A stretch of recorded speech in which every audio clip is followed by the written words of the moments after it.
Chapter 7. Motivation 2. Equity, Expectancy, and Goal Setting. Given all the research on motivation in the workplace, why are so many CEOs still not paid according to the principles of expectancy theory? This is the question we start with in our opening chapter vignette, and which you may choose to keep in mind as we proceed through this chapter. When you finish this material, you should be able to discuss the role of perceived inequity as it relates to motivation, describe the practical lessons derived from equity theory, explain Vroom's expectancy theory, describe expectancy theory, identify practical lessons to be learned from goal-setting research, and understand motivational programs. We start with the notion of equity. Equity theory is a motivation theory based on perceived fairness. It holds that motivation is a function of fairness in social exchanges. In the most simple of terms, you perform some job and are compensated with some level of pay. The level of pay could be the issue that equity theory would examine. For example, is the level of pay fair? Is the level of pay the same for two different individuals doing similar tasks? An employee's inputs for which she expects a fair return include education, training, skills, creativity, seniority, age, personality, the amount of effort the individual puts forth, and one's personal experience. The exchange relationship is based on the inputs and the return on those inputs. On the outcome side, the organization provides pay, bonuses, benefits, challenging work, security, promotion, feedback, and perhaps participation in decision-making. Research has emphasized the need for managers to pay attention to employees' perceptions of what is fair and equitable, and to set aside their own assumptions in making these determinations. There are consequences for managers and organizations who do not follow the tenets of equity theory. For example, when managers treat individual employees inequitably, it can lead to lawsuits and costly court settlements. We will now examine the two sides of the inequity coin. If the organization's outcomes are consistent with those expected of the employee based on his inputs, there is equity in the relationship. However, individuals compare their state of affairs with others. Negative inequity is said to exist when, through a comparison with someone else, one feels that another person is receiving greater outcomes for similar inputs. Positive inequity exists when, in that comparison, the other person receives lesser outcomes for similar inputs. In either case, inequity is said to exist. As Figure 7-1 from your textbook illustrates, equity is something of a balancing act, with the incomes-outputs ratio of an individual weighed against the ratios attained by relevant comparisons. Equity is in the eye of the beholder. In other words, people have differing thresholds with regard to what is equitable and inequitable. These thresholds translate into equity sensitivity, which is defined as an individual's tolerance for negative and positive equity. The literature has categorized individuals relative to their tolerance or equity thresholds. Individuals termed benevolents have a higher tolerance for negative inequity. Entitles are individuals who have no tolerance for negative inequity. These individuals would instead expect to obtain greater output to input ratios than those with whom they compare themselves. If this comparison is not in line with their expectations, they become quite upset. Sensitives are individuals who adhere to a strict norm of reciprocity and are quickly motivated to resolve both negative and positive inequity. A related concept to equity is that of organizational justice. There are three basic elements of organizational justice.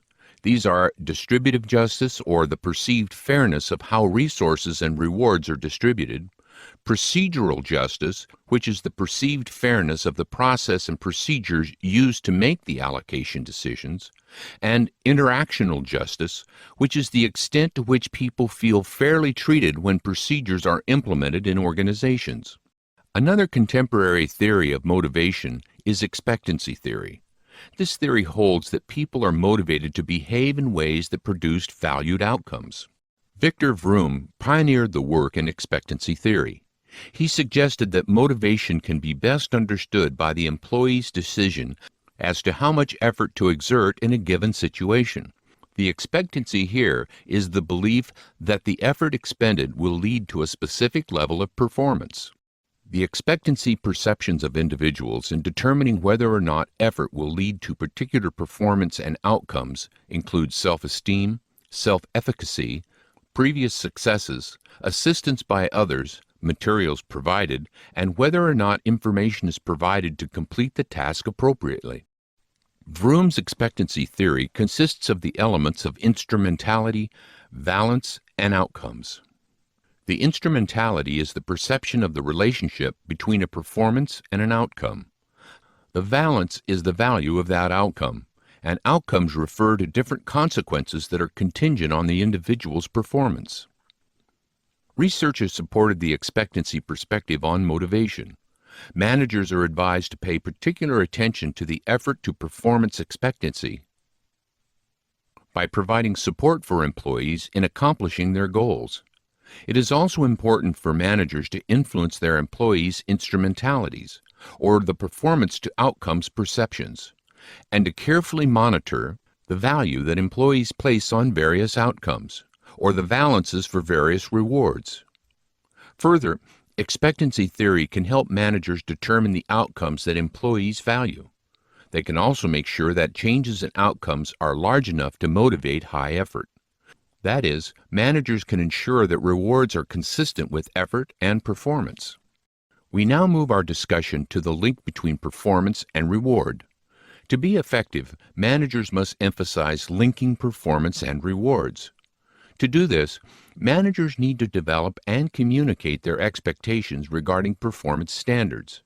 They also need to ensure that performance ratings are valid and accurate, particularly when comparisons between employees are being made. Further, a significant challenge for today's manager is to determine the mix and relative emphasis of rewards to be allocated to team and individual contributions. Finally, managers should use performance ratings to allocate rewards among employees relative to their merit. We now address the issues of goals within an organizational context. Goals are very important in directing organizational performance to desired outcomes. When individuals have goals in mind, they are more likely to reach that destination than some uncharted territory. Management by Objectives, or MBO, is a management system that incorporates employee participation in decision-making, goal setting, and feedback.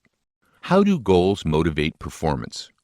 Goals provide direction, regulate effort, increase persistence, and foster the development and application of strategies and action plans designed to meet organizational objectives. The practical application of goal setting includes the setting of goals, the promotion of commitment, and the availability of feedback. Managers can help employees develop commitment to organizational goals by providing appropriate rewards for goal attainment, and by raising employees' self-efficacy about meeting goals. Self-efficacy can be enhanced through training, role modeling, and persuasive communication. Also, when employees are publicly committed to goals, they are more likely to achieve them.